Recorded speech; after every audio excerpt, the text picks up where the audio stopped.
Good day, this is PHE 201 Biostatistics. I will be taking you through study section 6, Biostatistics and Health Manpower Planning. When you have studied this section, you should be able to, number one, describe health manpower planning, its reasons and how of manpower, and the how of manpower. You should be able to highlight and explain the various methods of health manpower. And lastly, you should be able to explain the concept of health manpower supply. So let's move on as we talk about health manpower planning. Manpower is the most crucial resource towards delivery of health planning, which itself is a subsystem of socio-economic planning of overall development planning. Health manpower planning is the training and deployment of the types and number of health personnel that the country requires and can afford, and to ensure that such personnel are socially responsible and possess the appropriate technical, scientific, and managerial competence. Health manpower planning is part of health planning. It links the healthcare system with educational system, the institutions and training programs that prepare manpower for the healthcare system. From an assessment of the current manpower situation, planners can forecast medium and long-term requirements as regards competencies and numbers. Manpower requirement can also be derived from health system targets, including quality needs, level of skill and competence, level of skills, competencies, and range of tasks, composition of health teams and complementary of tasks, distribution of staff within a country. Where there are acute shortages of nurses, manpower planning will need to concentrate in the short term on filling posts in the World Organization, care of patients in terms of vital signs, administration of drugs, and so on and so forth. In countries with few or no nurses, interim arrangements are necessary to ensure that patients can obtain essential care, but every effort should be made to produce an adequate supply of professional trained nurses. Manpower planning should be related also to the two other aspects of manpower, the development. Let's move on as we learn about the reasons for health manpower planning. The workforce of any organization constitutes its manpower.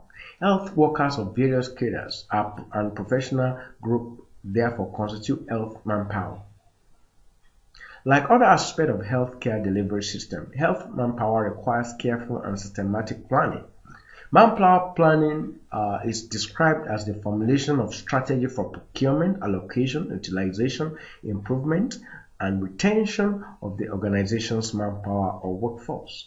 The process entails a logical and systematic approach to the review of present and future manpower situation with the aim of equating the organization's demand with the supply of labor. A common feature in most Nigerian health service development plans is the desire to improve numerical strength of health power in order to cope with the ever-increasing population and healthcare demands. Unfortunately, however, a situation often arises whereby new health facilities are put in place without the right cadre, without the right caliber of health personnel to operate them. This is because health manpower planning has not been positively recognized as an integral part of overall corporate planning. The result is a kind of healthcare system that is incomplete, since the health team is not complete to be able to operate as a whole system. One of the arguments in favor of proper manpower planning is that it enables organizations such as healthcare establishments to make the best use of their most reliable resources in accordance to their goals.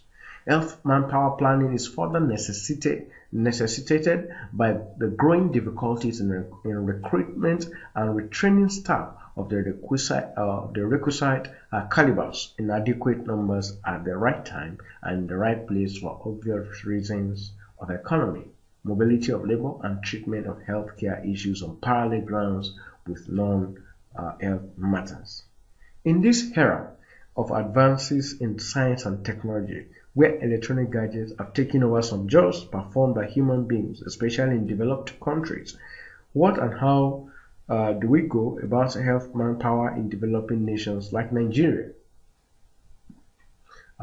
These are some of the questions that should agitate in our minds as nurses and medical practitioners.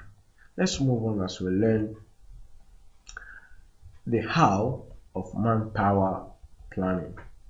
How then do we go about health manpower planning? A lot of literature exists on the subject based on statistical mathematical modeling of the flows of labor into within and out of organizations. However, an analytical examination of the definition of the subject indicates that it is a multidisciplinary subject which draws from social and behavioral sciences such as economics, sociology, psychology, statistics, demography, and so on and so forth. Understandably, we can decide our future requirement only when we know existing resources. The starting point for health manpower planning is an organization. Therefore, is to undertake a manpower inventory to ascertain what is existing in terms of numerical strength of various specialties or types of staff. Such stock taking will then bring to light the supply and demand gap in the health organization manpower. Any manpower gap identified, whether shortfall or surplus, is a situation which needs to be resolved by management accordingly in order to ensure proper functioning of health institutions. The exercise must take cognizance of prevailing World Health Organization norms on specific health manpower ratios. Method of assigning manpower. Assigning manpower is also called planning manpower and planning human resource needs. Human resource planning is simply the process of systematically looking at manpower needs to ensure that the required number of employees with the appropriate skills are available when they are needed. Even a small business may benefit from a working method of assigning manpower needs. Health manpower planning based on health needs. This attempts to provide services necessary for attainment and promotion of good health. The method takes into account biological needs of the community with a view to deciding the type and quantity of manpower required to provide health services needed for optimal health status.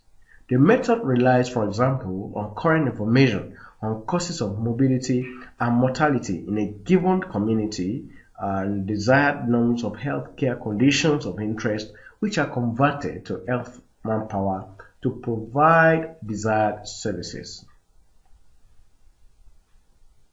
Let's learn about manpower based on service target.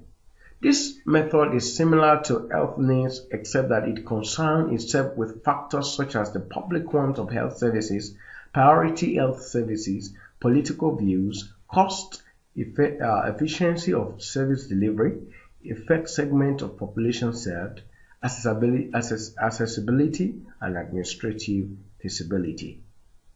Like other methods, it is also drawn from population estimate and projection, as well as current and future estimates of productivity, which is converted to manpower requirements. Let's move on as we learn about manpower planning based on demands. Determination of manpower requirement is here based on its ability to pay for services. Its ability to pay for such services. It is derived from the current use of the services and patterns of socio-economic growth of the population. Data are derived from demographic characteristics of the population, for example, sex, age, income level, urban, rural, and so on and so forth. Current and projected productivity of manpower in different types of work situation and current use of services available according to diverse population characteristics. It will be observed that all the three methods considered we just discussed now have areas of overlapping in the application, drawing data from population and demographic and biostatistical sources. However, health manpower planning should be undertaken by health planners, providing basic guidelines, health administrator who utilize the manpower, and educators in training institutions who produce the manpower. Other methods of assigning power are the mathematical model, strategic planning, and so on and so forth. Let's talk about health manpower supply. In view of increasing requirement for healthcare and climbing costs that reflect scarcer resources, it is necessary that new healthcare delivery facilities and medical personnel training programs be carefully planned. Care must be taken not to concentrate effort on progress in medical science technology exclusively. Basic problems exist in the delivery of health care, for example, maldistribution of physicians by specialty and geographical location, and inequitable patterns of availability of health care facilities and personnel. A number of techniques have been used by health planners to forecast the need for, demand for, and supply of health manpower at a specific time and place. The basic method for estimating the requirement include those based on number 1, professionally defined criteria, number 2, current utilization rate of comprehensive prepared group plans, number 3, medical personnel to population ratios, and lastly, economic systematics. Some of these models address need. Others focus on supply and demand, and others on social, economic, and demographic variables. Health manpower supply has to do with number 1, where and how to start, which involve the identification of manpower problem, establish data bank, establish national standard for staffing, undertake utilization studies, make simple projections for this future supply and future requirements, and lastly undertake manpower planning for a specific period, say 1 year. It is under the question of where and how to start. Well, under information required for supply planning, the following steps has to be taken. The following steps have to be taken. Number 1, number of existing staff and type of staff. Number of staff by type of staff and location as well as facility. What is the age of staff by staff type, number of leavers by staff type, age distribution of pre-retirement leavers, sex of pre-retirement leavers, reasons for leaving, number of moves in and out by staff type, number of new graduates, ratio of graduates to entrants, ratio of graduates to recruits, death, discharge through sickness. I hope you have learned 1 or 2 things in this video presentation. Thanks for listening.